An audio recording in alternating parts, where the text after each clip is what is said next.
I'd like to thank you guys for coming out to the Misunderstood Evil Genius show.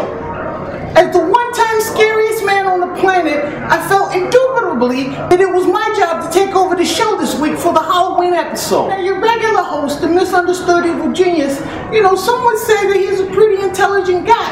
And so I explained to him my idea that after talking to one of my pigeons, that how I serendipitously came up with the thought of taking over this week's show. At first he objected, which I thought was preposterous. But after my fist had a couple of conversations with the solar plexus, he unequivocally agreed that I should go ahead and host this week's show. It was quite the show of existentialism, so here we are. On a random note, can anyone please explain to me why Snoop Dogg changed his name to Snoop Lion? I mean, you think of like maybe a cobra or an emu or rhinoceroses, maybe even a honey badger. I hear those things are ferocious. This week, I want to start out with handing out the Kobe Bryant Bitch Made Move of the Week Award. This week's Bitch Made Move of the Week Award goes to Mother Nature and her complete proliferation of the Eastern Seaboard just 2 days before Halloween. What are those kids going to do? They're going to scuba dive for trick-or-treating? That's not nice. It's kind of like the early 90s when I went on a coke binge and went around to mall Santa Clauses everywhere and knocked them out. Kind of ruined everyone's Christmas. Since my recent conversion to vegetarianism, I've become a kinder, gentler soul. I no longer just beat people up for any reason whatsoever. As no longer being a carnivorian, I'm now a kinder, gentler person. I'm not as violent. I'm no longer violent. I'm now just physical. Very, very physical. Just very, very physical. Which leads me up into the election.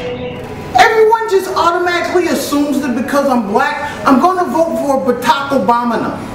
But me and Mitch Romney, we have a whole lot in common.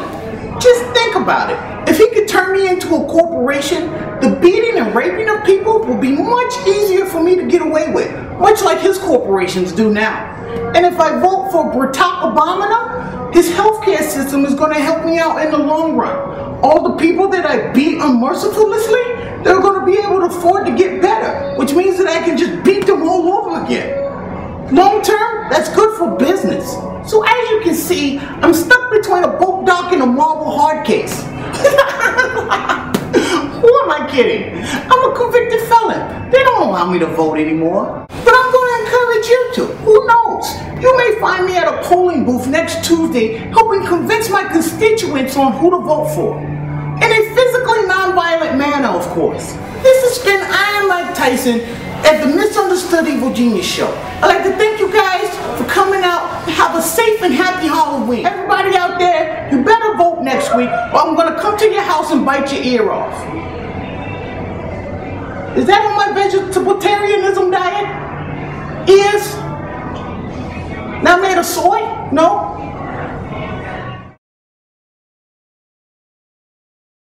Awesome. It's edible. Okay, I'm gonna sell you. You can't eat the shells. You gotta eat the shrimp face. When you eat the face of the shrimp, that's where all the flavor is at. Seriously.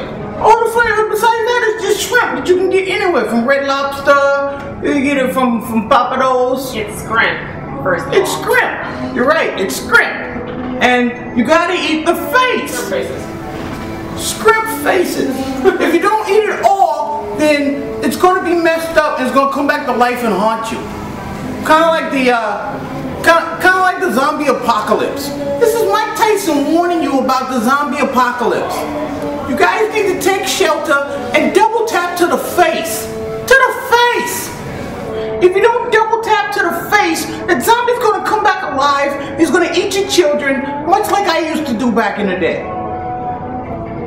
I is vegetarian because I kind of want to bite somebody's ear, but I don't know if they're vegetarian or not. All you nerds out there that are watching Game of Thrones or Twilight series or things like that, get a life. If you don't get a life, people like me are going to beat you up. I don't really understand the Twilight series. I mean, it's just a bunch of powdery people running around, and then, like, the vampires think that they can really beat the werewolves, and the werewolves are like, are like, they're kind of soft. They're up in the woods all the time, and nothing really ever happens in these movies. They just kind of sit around and all simp over the same broad. I rape better chicks than that in prison. Subject, woman. Movies. Movies. I saw The Avengers over the summer, but there was kind of a lack of a love story in it, so it didn't really appeal to me. Now, Snow White and the Seven Dwarfs, however, that was a movie with a love story, even though I didn't believe the dwarves were very believable. I've beat up bigger midgets than the dwarves were. I'd like to give big props to the San Francisco Giants for winning the World Series. They came out of nowhere and just uppercut the competition. It's pretty nice of them. Every time they were catching a beatdown, they just tagged someone else to the solar plexus. Apparently the NBA season started and no one told me. If so, I would have punched Kobe Bryant in his face, because that guy's a bitch. Apparently, the Minnesota Timberwolves, even though Kevin Love is hurt, they still have the whitest team in the NBA. I think they're going to win -7 games this season. I feel bad that there's not enough black people in Minnesota. Kirby Puckett and Prince must be lonely. In other news of bitch-assness, if anybody's watching for love and hip-hop and they see Little Scrappy on the street, tell him to talk to me. I want to knock him out for embarrassing black people. I mean, you think that I'm a big enough of embarrassment for all of everyone out there? I wish you all a safe and happy Halloween. And if you don't vote next Tuesday, I'm going to come to your house and I'm going to eat your children.